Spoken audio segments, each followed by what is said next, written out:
చూస్తే నాకు ఎంత బాధ కలుగుతుందంటే, ఒక రాజకీయ నాయకుడు ఎక్కడికన్నా పోతే నిన్న వరుసగా ఇదే పని, రప్ప నడుమ జగన్ ప్రొద్దుటూరు పర్యటన.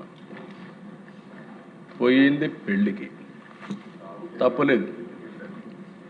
అచ్చినాడు గారు తెలుసు, చావుకైనా పెళ్లికైనా ఒకటే మంత్రం. వెళ్ళాడు. వెళితే ఏంటి అధ్యక్ష ఇది,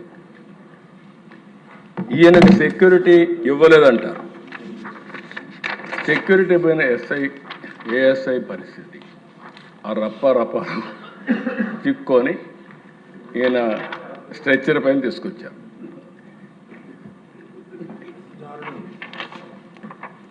ఇమాజిన్. అంటే ఇక్కడ దేశ నాకు కనిపించేది ఏంటంటే, ఒక రాజకీయ నాయకుడు గంజాయి పైన మాట్లాడరు, డ్రగ్స్ పైన మాట్లాడరు, బ్లేడ్ బ్యాచ్ల గురించి మాట్లాడరు, ఇలాంటి వాళ్ళ పక్కన పెట్టుకుంటారు. కడాన నేను నా రాజకీయ జీవితాలు ఎప్పుడు చూడలేదు దేశ. పొట్టేళ్లతో రక్తాభిషేకం చేస్తారు కటౌట్లకి. అంటే డైరెక్ట్గా ఇండైరెక్ట్గా హింసను ప్రోత్సహించడం ఒక రాజకీయ నాయకుడు చేయాల్సింది. నేను ఎప్పుడు నమ్మేది ఒకటే అధ్యక్ష, ఒకే మాట చెప్తాను, ఇది కూడా అధ్యక్ష, ఎవరైనా సరే పోస్ట్ మార్టానికి కారకులైన వారు తప్పకుండా పోస్ట్ మార్టానికే పోతారనేది నా ప్రగాఢమైన విశ్వాసం ఈవెన్ టుడే.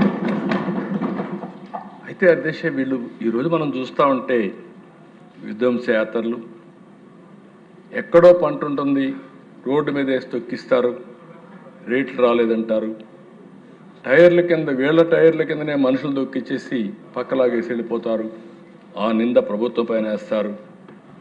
పరామర్శకు వెళ్తారు, వీళ్ళ పరామర్శలు ఎవరో చనిపోతే వాళ్ళని పరామర్శించరు. ఇది ఎక్కడ కొత్త సాంప్రదాయం అర్థం కాదు. బల ప్రదర్శన, పరామర్శ పెట్టినప్పుడు బల ప్రదర్శన పెట్టి ఈ యొక్క మోటార్ సైకిళ్ళు పెట్టి 5-6 కిలోమీటర్లు 10 కిలోమీటర్లు 6-7 గంటలు చేస్తారు. రోడ్ అంతా కూడా అంబులెన్స్లు పోతే దారి ఇవ్వరు, ఎవరైనా హాస్పిటల్ పోవాలంటే పోయే పరిస్థితి లేదు. ఇది ఎక్కడ సాంప్రదాయం నాకైతే అర్థం కావడం లేదు అధ్యక్ష. ఇంకొక పక్కన మీకు వీళ్ళకి ఎప్పుడు కూడా ఆ రోజు అధికారంలో ఉంటే విధ్వంసం చేశారు, ఇప్పుడు అపోజిషన్లో ఉంటే ఎక్కడికక్కడ ఇష్టానుసారంగా మాట్లాడుతూ పెట్టుబడులు రాకుండా అడ్డుపడతారు. పెట్టుబడులు వస్తే మేము వస్తాం, మళ్ళీ మేమంతా రీఓపెన్ చేస్తాం, ఫస్ట్ ఆ కేసే పెడతామని పీపీపీలు తీసుకుంటే వాళ్ళు రానియకుండా బెదిరిస్తారు. నేను ఎప్పుడు చూడలేదు అధ్యక్ష ఇలాంటి కల్చర్. ఎప్పుడు కూడా నాకు సుదీర్ఘమైన రాజకీయ అనుభవం ఉంది, 45 ఏళ్ళు ఉంది.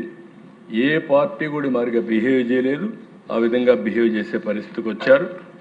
ఇంకొక పక్కన అధ్యక్ష, ఎవడు చేయలేదు, సాహసం చేయలేదు, వెంకటేశ్వర స్వామి లడ్డు అపవిత్రం చేశారు. మామూలు నేరం కాదు ఇది. నేను ఇప్పుడు కూడా చెప్తాను అధ్యక్ష, ఇది ఏదో తెలియకుండా జరిగిన నేరం కాదు, కుట్రతోనే